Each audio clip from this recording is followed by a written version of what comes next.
The 2023 Indianapolis 500 has officially concluded, and what looked like was going to be a pretty calm ending to an Indy 500 turned to a lot of chaos, a lot of red cars, and Josef Newgarden picking up his first Indianapolis 500 victory. What's going on, guys? It's Daniel, and welcome back to our video. I just got done watching the 2023 Indianapolis 500. We got a lot to talk about from this race. Let's go ahead and talk about it. So, really, for the first 80 or 90 laps of the race, there was not a lot of chaos to happen. It really was dominated early by Rinus VeeKay and Alex Palou, who were treating the lead back and forth. But then on lap 90 or 91 of the race, at this point, Felix Rosenqvist and Pat O'Ward had assumed control of this race.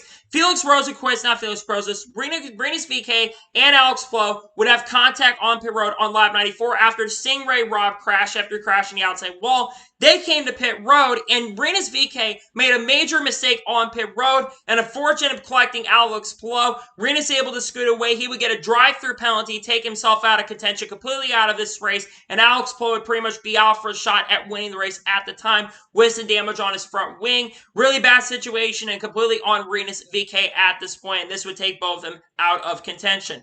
After that, the race kind of went pretty much straightforward. The only incident that happened at the time was Colton Herta and Romain Grosjean having issues on pit road where there was contact and unsafe release for Colton Herta, and Romain coming into pit road and they had contact, and eventually that led to Romain Grosjean spinning out on turn number 2, bringing out the caution with around 50 laps to go. At this point, Marcus Ericsson, who quietly been having a really strong day, he would assume control of this race. And on the restart, 50 laps to go, he would have the race lead. But you had some guys that came down pit road under the caution. Guys like Pat O'Ward, Ryan Hunter-Reay, Augustine Canapino, among others, had come down pit road to top off. I think also Rinus VeeKay or Ed Carpenter had come down pit road as well, while the rest leaders stayed out. And then eventually those guys came down pit road with around 35 to 40 laps to go. Meanwhile, the other drivers stayed out, and eventually Pat O'Ward, he would come down pit road with about 25 laps to go. I believe at the time Marcus Ericsson or Felix Rosenqvist was in the race lead. But then at this point, chaos would ensue with about 20 laps to go in the race when Felix Rosenqvist would end up getting passed by Josef Newgarden. His car just started going away. He got loose and gets in the outside wall, and his car basically ends up breaking. He tries to go to the inside to control it. He ends up spinning out and unfortunately collects Kyle Kirkwood in a very, very scary situation. Kyle Kirkwood goes airborne and a tire tethers off the race car, completely breaks. We thought someone was going to get hurt. Luckily, no one got hurt from that wreck. Just a very, very scary situation. That's something that normally does not happen because Indy cars had a lot more safety. So luckily, no one got seriously hurt from that crash. And then IndyCar took a few laps to go ahead and make the call, and they decided to bring the cars down pit road. Absolutely the right call and right decision right there. I'm glad both Kirkwood and Rosenqvist are both okay. Also glad to see that basically no one got seriously hurt. A Chevy Cruze basically got damaged, but luckily no one got seriously hurt from the crash. Then we went back racing with about 10 laps to go. Took a few laps to get everything cleaned up. Then we went racing again with about 10 laps to go. Marcus Ericsson had control of the race. Josef Newgarden tried to make a move to get to the race lead at that time. And then we saw Marcus Ericsson and Pat O'Ward battling basically for second position at the time. Going into turn number 3, Marcus Ericsson basically kind of pinched Pat O'Ward down into the grass. Pat O'Ward ends up spinning out like Takuma Sato did in 2012. Hits the outside wall really, really hard, bringing the caution. Now, Scott McLaughlin also got into Simon Pagenaud, and Augustine Canapino also got caught up in that wreck, had no brakes and nowhere to go, and got into Pat O'Ward. And after the race, Pat O'Ward was very, very unhappy with Marcus Ericsson. Look, Pat O'Ward made a very, very late block move, trying to basically get to the lead and trying to win the race. He had a really strong car, had one of the fastest cars in this race. He was doing whatever he could do to win the race. And actually, they had waved off the restart as well. He actually had the lead, but they kind of timed the right, and Ericsson had the lead at that point. So then we get to the restart with 4 laps to go after they red flagged it once again. And then they wreck on the restart with Marcus Ericsson actually getting the lead at the time, I believe, from Josef Newgarden, who had the race lead at the time. And then the caution came out once again for that big wreck, and instead of basically going ahead and bringing it to the finish line, they wait a lap, and then they red flag the event, which didn't make any sense to me, because they probably should have gone to the checker flag for the finish, but I understand they wanted a green flag finish. But they should have thrown the red flag right away. They did not, and decided they were going to have a one-lap finish to the victory. Something very unprecedented for the Indy 500. This is not normal for Indy. I don't understand why they're trying to be like NASCAR, but they decided to have a one-lap shootout, and Marcus Ericsson having the race lead, and Josef Newgarden second. Marcus Ericsson would get a really, really strong restart, so would Josef Newgarden, and they would battle down in the turn number 2. Josef Newgarden was able to make a really, really strong move to the outside of Marcus Ericsson. He was able to clear for the lead. Marcus Ericsson basically sits right behind him, trying to make a run in it, but it would not be enough. And coming off the final corner, Josef Newgarden, after many years of trying to win the Indianapolis 500, he finally comes off the corner and wins his first ever Indianapolis 500 and wins the 107th running of the Indianapolis 500. Look, Josef Newgarden started, like 16th or 17th in this race, but he had a really, really strong race car from what we saw throughout the month of May, and it was going to be really easy for him to get up to the field, and he was doing a really good job on pit stops. Team Penske was doing a really good job, and while he didn't have a fast race car in qualifying trim, his race car was really, really good. His post-race celebration was actually really, really awesome as well, going up and going to the fans, something that Carl Leibers used to do back in the day in the mid-2010s or the early 2010s when he would win races. So I'm really happy for Josef Newgarden. I've been wanting this guy to win Indy 500 for a very, very long time. He's been so close to winning it. It's also the 400th win for Shell Pennzoil for Team Penske, and it's also, I believe, the first American to win the Indy 500 since Alexander Rossi in 2016. So well-deserved for Josef Newgarden. Huge congratulations to him. He picks up his first Indianapolis 500 victory.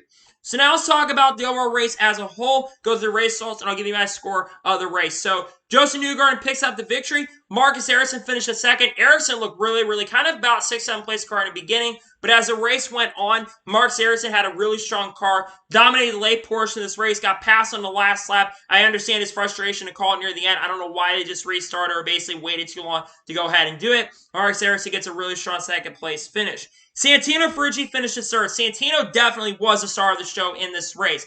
AJ Foyt Racing brought some great pace and great speed, especially with Santino Ferrucci. And I thought he had a shot to win the race. He was arguing basically he had the race lead when they had the caution with 4 laps to go. Great run, though, for Santino Ferrucci. A fantastic day for him. He's always great at Indy and finishes in 3rd. Fantastic run for him. Alex Palou finishes 4th. Fantastic comeback for Alex Palou. Despite the issues he had, he was really slowly but surely quietly moving back to the front. I know it was going to be hard for him to get back and contend for the win, but regardless, after a really strong start, I think maybe leading the most laps today, gets a very solid top 5 finish. Great run for Alex Palou.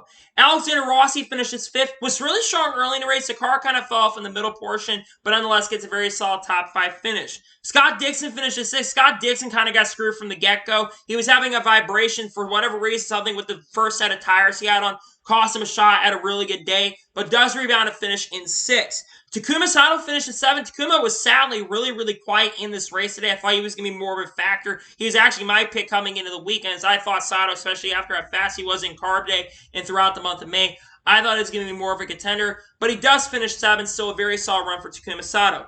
Connor Daly finishes 8th. Great run for Connor Daly today. Started like 20th or 21st and rebounds to finish 8th. Great run for him. Colton Herta finishes 9th. Decent recovery after the issues on pit road. And Rinus VeeKay saw recovery after issue and drive through pit stuff he had to go through. He finishes in 10th. Ryan Hunter-Reay finished 11th. Very solid run for Ryan Hunter-Reay. Was quiet most of the day, but that strategy helped him out. Callum Ilott finished 12th. He played a really interesting strategy call by actually staying out and basically because he fitted 3 laps before that first caution for Stingray Rob. He gets a very solid 12th place finish. Devin DeFrancesco finishes 13th. Scott McLaughlin finishes 14th. Has some damage. He was the one who got into Simon Pagenaud. He finishes 14th. Julio Castroneves finishes 15th. Julio had some issues in the middle portion of the race. It kind of would cost him a shot at the win. He probably would have had a shot to be up front contending if not for those issues, but he still finishes in 15th. Tony Kanaan in his farewell Indianapolis 500 was really strong early in the race and made a really bold move through the grass. I wonder if that caused him damage on his car because after that the car did not seem the same, but in his final Indy 500, presumably, he finishes 16th. Mark Andretti finishes 17th. Jack Harvey finishes in 18th. Christian Lundgaard finishes 19th. 20th for Ed Carpenter, who was in that last couple wrecks. Benjamin Peterson finished 21st.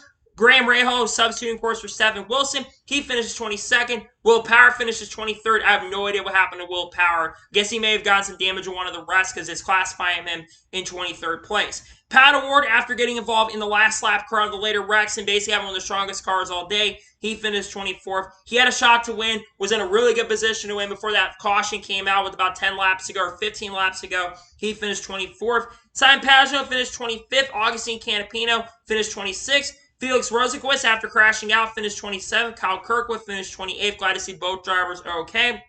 David Lucas finished 29th. Roman Grosjean finishes 30th after crashing out. Stingray Robb finishes 31st after crashing out. R.C. Anderson, after some sort of driveline failure, he finished 32nd. And Catherine Lake finishes last in 33rd place. So now let's talk about the overall race as a whole. I'll give you my score for the Indy 500. Honestly, I thought the Indy 500 for the first 150, 100, maybe 100 to 150 laps, maybe the first 2/3, maybe 3/4 of the race or 4/5. I thought the race itself was really, really good. It was setting itself up for really strong strategy, and there was good battles up front and great battles for the race lead up front. A lot of trading back and forth. Early you had VK and Palou. Then later you had Rosenquist and O'Ward, who were putting on a really, really good show. After that really, really scary accident, though, this race kind of turned into a chaotic mess. It was getting absolutely wild and absolutely crazy, where it turned a lot of chaos. But I am happy with the guy who ended up winning the race. Nonetheless, so I know a lot of people also want to talk about the procedure of that as well. I wish they would enter their caution. I don't understand why they red flagged it again and tried to go race again. That's something I don't completely understand. I understand IndyCar does want to have a green flag finish to the end of these races, but I thought it was a little bit frustrating ending. But nonetheless, I thought it was a solid race overall. If it hadn't had all that chaos near the end, I would have given this race overall 9 to 9.5 out of 10. Because of the chaos near the end, I'm going to give it an 8.5 out of 10. Because this still was a very, very solid race, but the ending was a little bit frustrating to watch. I thought last year's race was a little better in 2021's race, which was overall outstanding. But this, for me, is a little bit frustrating near the end, and one of the most chaotic Indy 500s I think I've ever seen in my time watching as a fan. So, that is going to be it for the race review for the 2023 Indianapolis 500. I want to thank you guys for watching. Please like, subscribe to the channel, notifications on, so notify when a video does go live on my channel. Follow me on Twitter, Facebook, and Instagram, and support me on Patreon as well. Link description below with that, and comment your thoughts below on the 2023 Indy 500. What are your thoughts on the race? Let me know your thoughts in the comments below. Hopefully later tonight on the channel, if the weather can hold up, we will have the 2023 Coco 600 race review on the channel. If not, you'll likely see a video on a postponement for the race, which it could happen tonight. Hopefully the weather can hold up, though, so we can have the Coke 600 to close out the biggest day of motorsports. We already saw Max Verstappen go on to win the race earlier today for the Monaco Grand Prix. Tomorrow on the channel, we're going to have the Xfinity Series race review on the channel. It's likely going to be the only video that's going to be going out tomorrow on the channel as well. And maybe if there's any major breaking news tomorrow as well, we'll have that on the channel. So anyways, like I said, I want to thank you guys for watching today's episode, and I'll see you guys next time for more great, awesome NASCAR content and other motorsports content on the channel like this. Take care, everybody.